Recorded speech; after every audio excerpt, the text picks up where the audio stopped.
અમરીશભાઈ વિષય મૂકી દીધો છે અને મને માર્ગદર્શન આપવાનું કીધું. હું રાજકોટમાં માર્ગદર્શન આપું, અમરેલીવાળાને માર્ગદર્શન આપું. અમરેલીવાળાને મારે માર્ગદર્શન આપવાનું હોય નહીં. તમારે બધાએ તમારાથી થાય એટલા બીજાના મત આપણામાં કેમ પડે એની કાહટી કરવાની. આટલું ટૂંકું ને સીધું સાદું કામ છે. આપણા 2 કાર્યક્રમો છે જેમાં તમારે હાજરી આપવાની છે. એક હું આજ 1-2 દિવસમાં ફોર્મ ભરવાની તારીખ તમને આપી દઈશ.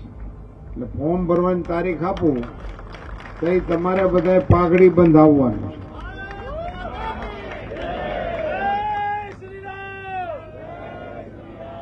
પાઘડી બંધમાં ખ્યાલ આવે ને? અને પછી 7મી તારીખે મતદાન કરવાનું છે, તઈ હાગમટે આવવાનું છે. આ 2 કાર્યક્રમોમાં તમારે જોડાવાનું છે.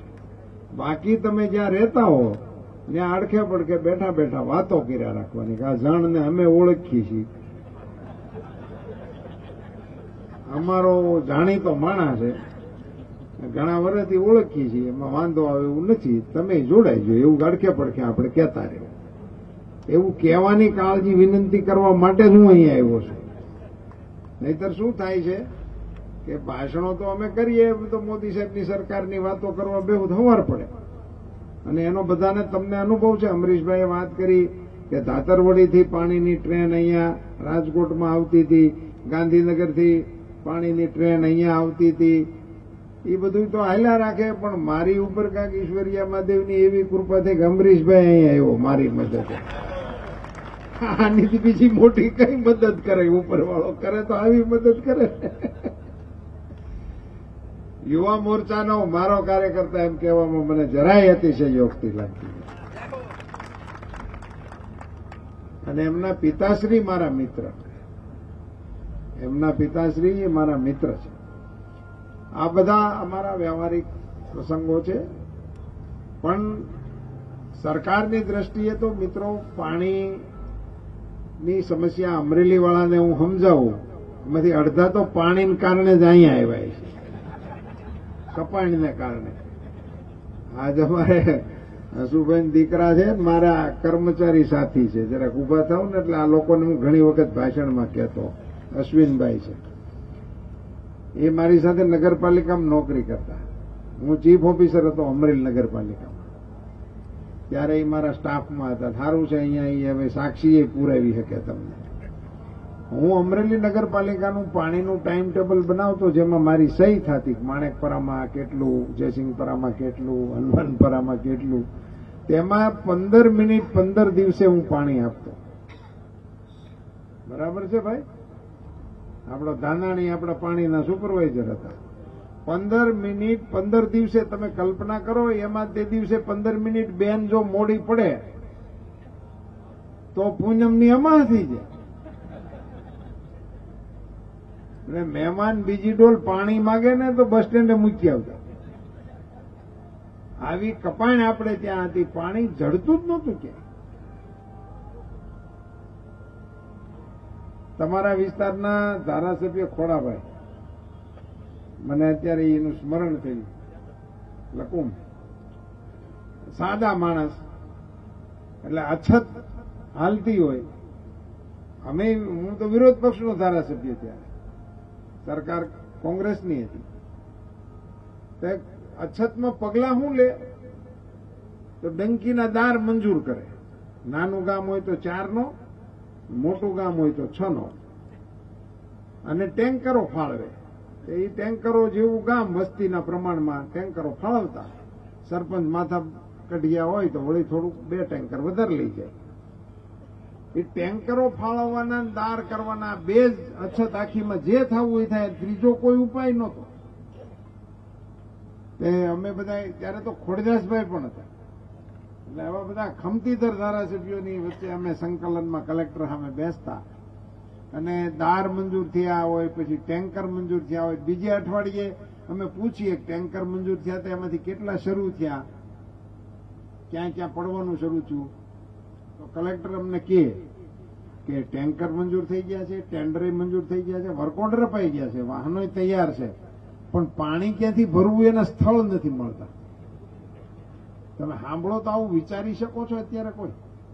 પાણી ટેન્કરનું ભરવા દેવું, પણ ભરે ક્યાંથી? એટલે બહુ જૂના માણસો છે એને યાદ હશે કે એ વખતે રાજ્ય સરકાર એવી સ્કીમ લઈને આવી હતી કે વીજળીનું કનેક્શન કોઈ દાર કરાવે અને જો પાણી થાય તો તરત જ એને વીજળીનું કનેક્શન આપી દેવાનું. એની અરે શરત એટલી રાખવાની કે આપણા ટેન્કર ભરવા દેવાના. નહીતર ત્યારે વીજળીનું કનેક્શન 10 વર્ષે આવતું. આમાંથી કોઈક અરજીવાળા એ છે 10 વર્ષે વીજળીનું કનેક્શન 10 વર્ષે આવતું. અટાણે હું આ બધી વાત કરું ને તો કોઈકને એમ લાગે કે આ સ્વપ્નમાં જ નથી વાત કરતો ને.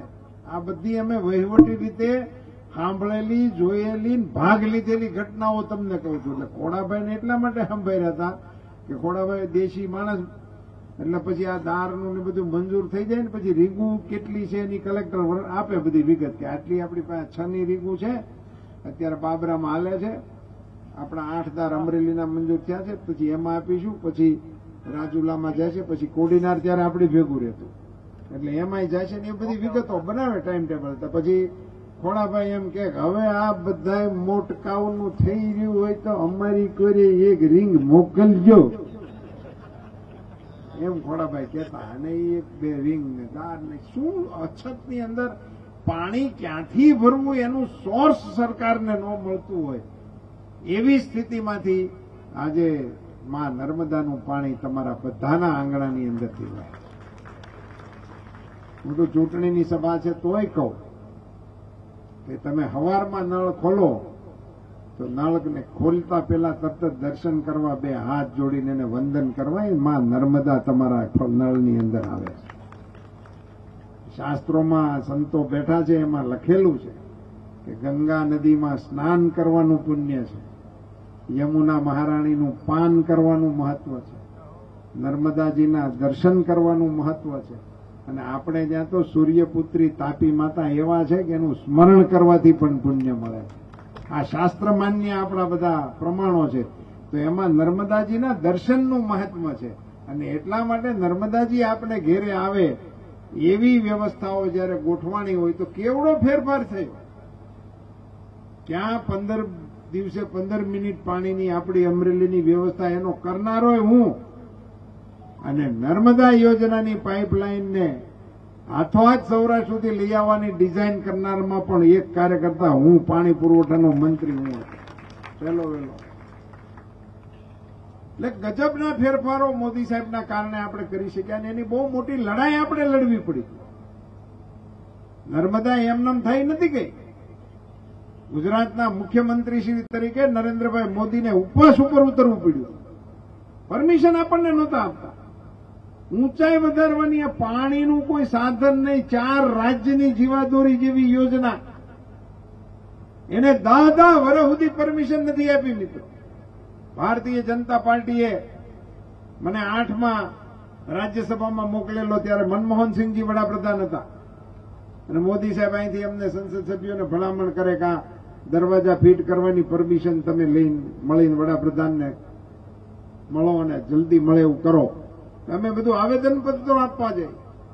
એક ઘટના તો મને યાદ આવે છે કે અમે અડવાણીજીને વિનંતી કરી, સાહેબ આપ પધારો. એ વખતે વિપક્ષના નેતા હતા અડવાણીજી, અને અમે કીધું આપણો ગુજરાતનો ઇસ્યુ છે અને આપે લીડ લેવી જોઈએ, આપ વડાપ્રધાનને સમય માંગો. અમે બધા આપની સાથે આવીને અમે એક આવેદનપત્ર તૈયાર કર્યું. અડવાણીજીએ ફોન કરીને સમય લઈ લીધો. અમે બધા ગયા. અડવાણીજીની હાજરીમાં મનમોહનસિંહજીની ઓફિસમાં અડવાણીજીએ આખો કેસ સમજાવ્યો. અને અડવાણીજી તો એનું સ્થાન પણ એવું અને પોતાની પાસે બધી વિગતો પણ એવી ને નરેશન કરવાની એમની આવડત પણ ઘણી સરસ. એટલે અમારે કોઈ કઈ બોલવાનું નહોતું. પછી બધી વાત થઈ રહ્યા પછી અડવાણીજીએ પેલું આવેદનપત્ર આપ્યું. અમે બધા ઉભા થઈને આંગળી વડાડી અને આવેદનપત્ર આપ્યું મનમોહનસિંહજી. મનમોહનસિંહજીએ આવેદનપત્ર જોઈ અડવાણીજીની સામે જોઈને બોલ્યા કે અડવાણીજી એ અભી તક નહીં હુઆ હૈ.